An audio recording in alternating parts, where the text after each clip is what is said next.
Guys આજે છે 1 મે અને આજે થઈ ગયો છે મારી સાથે બહુ મોટું કાંડ તમે જોઈ શકો છો ને આ કાંડ કેવી રીતે થયું હું તમને બતાવું તો પહેલે તો સૌથી પહેલે બધાને ગુડ મોર્નિંગ અને કેમ છો મારા સુરતના ક્યુટીઝ મેં સુરત ગુજરાતથી વહીશું આજે સવારે જુઓ મને ઉઠવું તો હતું નહીં કેમ કે મને બહુ જ ઊંઘ આવે છે મને આજે ઓફિસ નથી જવું પણ મેં કીધું કે ચલો ભાઈ આરસને દૂર કરીએ છીએ ઓફિસ તો જવું પડશે તો હું આવી પેપર ઉચકીને ઘરની અંદર અને ચા બનાવી દીધી અને પછી થોડી વાર બેસીને હું રેડી પણ થઈ ગઈ હતી ઓફિસ માટે અને પછી ડાકુ મંગલસિંહ પણ બની ગઈ છું ઓફિસ માટે જવા માટે અને જો હું હેલ્મેટ પહેરીને નીચે ઉતરી ગઈ છે અને મારી ધનનો રાણીને હું એ સ્ટાર્ટ કરીને આવી ગઈ છું ઓફિસે પણ જો એ પહેલા સિગ્નલ પર કેવા બધા સિગ્નલ તોડે છે ચલો એનાથી મને કઈ મતલબ છે નહીં અને પછી હું આવી ગઈ 3 માળના દાદર ચડીને ઉપર મારી ઓફિસમાં અને પંચિંગ કરીને જેવી અંદર આવી એવી પહેલે તો બધાની સાથે વાત કરી દીધી અને મને અહીંયા આવીને બહુ જ મજા આવી એ બધાને હું કહી દીધું ને સાચું મને બહુ જ મજા આવે પછી મેં થોડુંક ફ્લેક્સ મારી દીધું અને મસ્ત રેડી બેડી થઈ ગઈ અને લંચમાં પણ બધું બરાબર જ ચાલતું હતું મેં મારો વિડીયો લઈ લીધો પણ અહીંયા થઈ ગયો મારી સાથે એક કાંડ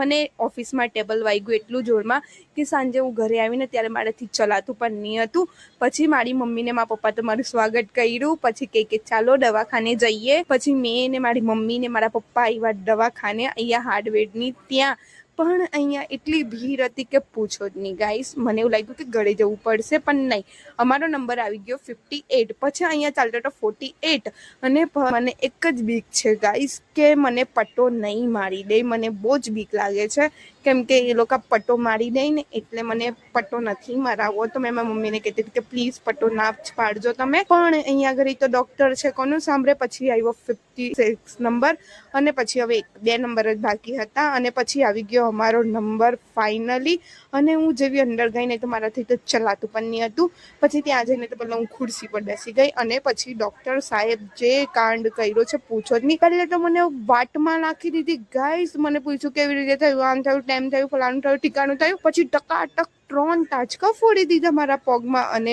જે મને વાટમાં ઉલઝાવીને મારું કામ તમામ કર્યું છે તો પૂછો જ નહીં અને પછી જો પટ્ટો બાંધી દીધો મને બસ આ જ વાતની બીક હતી કે મારે પટ્ટો નથી બંધાવો કેમ કે મને નહીં ગમે બધું જ બહુ જ હેવી થઈ જશે ને ગાઈસ પછી જો મેં ધીમે ધીમે તો ચાલતી ક્લિનિકને બહાર આવી છું અને પછી મેં મારા પપ્પાને કીધું કે પપ્પા બહુ બધી દવા લેવાની છે પ્લીઝ તમે ઓછી દવા લેજો કેમ કે હું પીવાની તો છું નહીં તો મારા પપ્પાએ ઓછી દવા લીધી કેમ કે મને ખબર છે હું નથી પીવાની ને મારા પપ્પાને પણ ખબર છે કે હું નથી પીવાની અને ગાઈસ જેમ તેમ ચાલતી એક તો બહાર આવી ઉપરથી મારી મમ્મી જોવો અહીંયા આગળ કઈ વેચાતું હતું બહાર રોડ પર તો છે ને પૂછવા ચાલી લાગ્યા અને પછી ઘરે આવીને હું આરામ કરું છું અને આઈપીએલ જોઉં છું અને મારી પાસે હવે કઈ બીજું કઈ કામ છે જ નહીં ઘરે બેસવા સિવાય તો પછી મેં આરામ કરું છું તો ચલો બાય બાય ગુડ નાઇટ હું તમને મળા કાલે નવા બ્લોગમાં આવી રીતે ડેલીના બ્લોગ જોવા માટે મને ફોલો કરી દો।